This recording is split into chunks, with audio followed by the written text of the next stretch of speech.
iPhone'da mana bu fishkasini qarang. iPhone'ingiz zaryadkada turibdi. Zaryadkadan olasiz.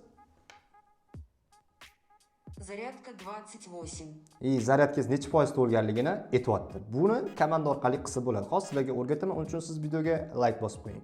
Komandaga kiramiz, optimizatsiyaga kiramiz, keyin новый optimizatsiyani bosamiz, sal pastroq tushiramiz, zaryadni устройствоni tanlaymiz, подключить o'chirib, отключить belgilab qo'yamiz. Keyin немедленный запускка belgilab qo'yamiz, daleni bosamiz, новый optimizatsiya qilamiz.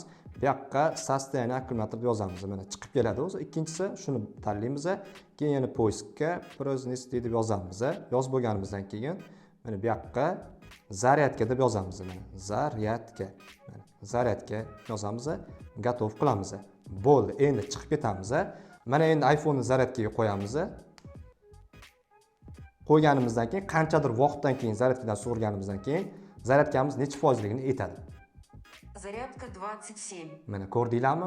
Mana shunaqa qilib qo'ysa bo'ladi. Sizda o'xshagan bo'lsa, kommentariy yozib qoldiring va videoga like bosib qo'ying. Mana shu videoni barcha iPhone ishlatadiganlarga jo'natib qo'yinglar.